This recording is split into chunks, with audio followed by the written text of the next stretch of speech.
Hi guys, I saw Call of My Life and here is what I have to say. Let's talk about it. First of all, let's talk about Soluchi's relationship with her parents because they gave me so much joy in the film. Like so much joy. Ukwa and Mamaji. Match made in heaven. They gave me so much joy. And then just seeing how they loved each other, loved her, how regardless of what was happening, she could always go home. Like you are to this, you are to that, you are to this, you are to that. She could go to that one place where she wasn't too much for anybody or too small for anybody. Like there was just home. And then let's also talk about Soluchi. It wasn't just that she was a lover girl. She was just, that's just who she was. She was just a kind person, empathetic. She was concerned about people. She was responsible at her job.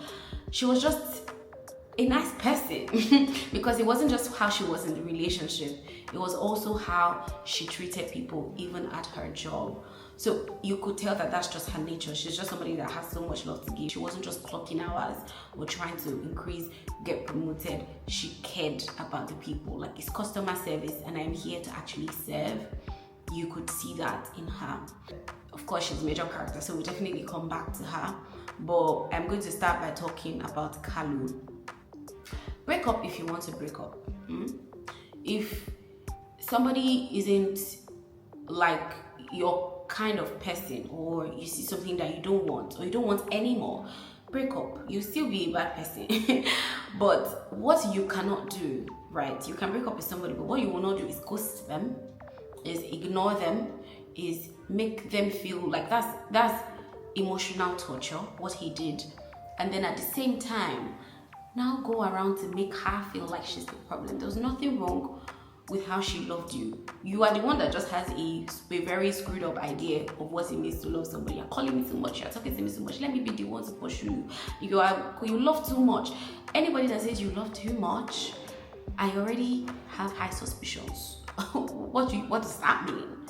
Right? But I even want to focus on the fact that he said, grow up, you're too childish or something like that. And then he told his parents that he doesn't think she can raise a child if she acts like a child herself. And I just wanted to talk about that because I started asking myself, what does it mean to be childish, right? Like, let's actually Google it. So it could mean that you are childlike, that you actually like things that children like, and there is no problem with that because what did she like that was the problem? It's fine, thank you. So what did she like that was the problem? Ice cream is the problem, or being on a playground. What is wrong with being on a playground or an adventure park? Like there's nothing wrong with those things. Like that has no bearing on her entire life. It could also mean that either you mean she likes things that children like, or you are just trying to say that she's actually immature. And going by that word and the meaning in that regard, I'm just like, you can't say that because she was responsible in every way that mattered. There's nothing about liking ice cream and being on the playground that makes you feel like somebody is not able to handle responsibility or make a good parent. So let me break down her character for you. So she was responsible at her job. She cared about people. She did her job well. There was never a complaint that, oh, she's late, oh, she's this, oh, she's that. She was this to somebody. And she was even promoted. She became a manager. She didn't just hand it over to her as a birthday gift. She had earned it. She was responsible enough to do that. She could manage her finances well. Why? Because you gave her your card and she never needed to use it. So she didn't depend on you or anyone else for money or for a source of livelihood. She was very capable of taking care of herself. When conflicts arose, she was able to communicate them kindly with you. So if anybody did something that was actually childish in this film, it was actually you, because you could have confronted her and said, break up. Maybe you are a conga. Break up like a man that you are. Why did you ghost her? Why did you avoid her? Right? So if anybody did anything that was childish, it was you. So if you mean childish in the sense where she's irresponsible, immature, incapable of handling responsibility, like being a parent, which he did insinuate, I think that was wrong. You cannot objectively come to that conclusion. I really needed to build on that part because I'm just like, the reason we are breaking up, if someone is not your cup of tea, that's okay. Just say that. Don't now say you are the problem. That becomes the problem. And in all honesty, I was saying that even if he didn't break up with her, I feel like them breaking up was still a very fantastic decision. It was a brilliant thing that could have happened. Because, so when I was talking to my friend about what I had even written, she was like, she doesn't even know how they came to like each other in the first place. Like, what brought them together? Because they had nothing in common. And so I watched this movie twice, and I had written some things down that I wanted to talk about before I even watched it the second time. And I realized I didn't even need to draw certain conclusions myself, because I was able to pay more attention, watching the second time. So there were things that I didn't miss.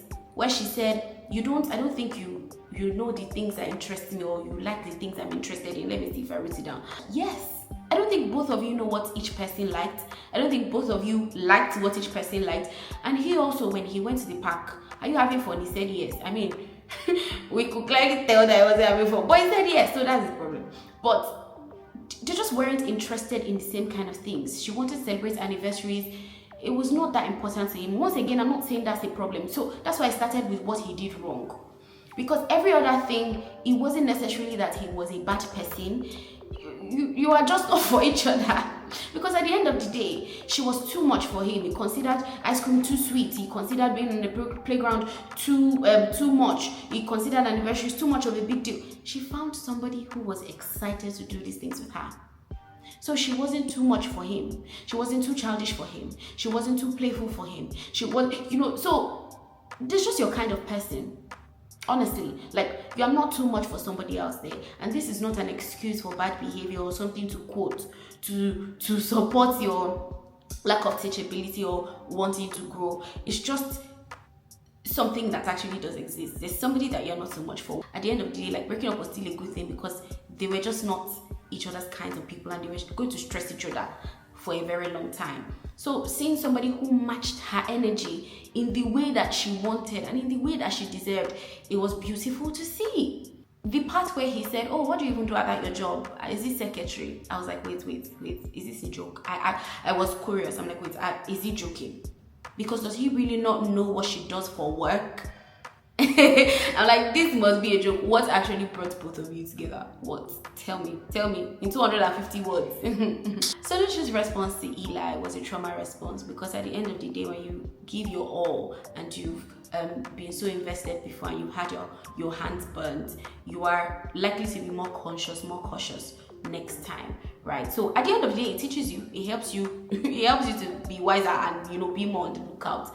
But at the end of the day, it now becomes a problem when somebody has shown you over and over again that they want to be there for you in this way, and then you are hesitant to open up because of what you've been through. Now that is where it becomes a problem. So I could understand why she wasn't, she became more conscious. And when she types something and deletes it, I'm just like, oh my god, this girl. But yeah, I get it, because she just doesn't want anybody to take advantage of her. Right, so that's fine.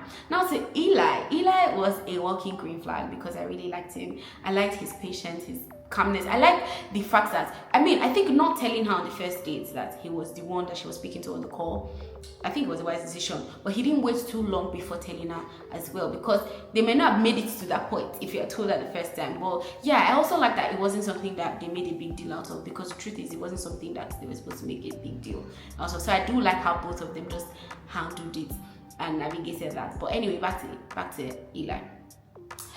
I don't think, and I was telling my friend this, and she's going to watch it, because I was saying that I don't think that there was any problem with the question that he asked at the train station that made them eventually quarrel. The same way you don't want your heart broken, it's the same way he doesn't want his heart broken. So if somebody has shown up over, you've been on dates now, you've been going out, this person has expressly said certain things to you that shows that they're interested in you. Like, he's not mincing words. He met your ex. You told your ex in front of him, I am seeing someone. And your ex was trying to claim territory. So forgive me, but he has every reason to want to know where he stands with you. Like, communication would have sorted it. Even if it's, oh, I'm thinking about this, I'm trying to deal with this. You just let him know what he's doing, that he's not wasting his time, because he's also not here to be heartbroken as well. You are loved at home, so is he. And he also knew the kind of love that he wasn't going to settle for. So as much as he liked you, he's like, you need to make a decision. And so there was nothing wrong with that conversation happening at that point in time.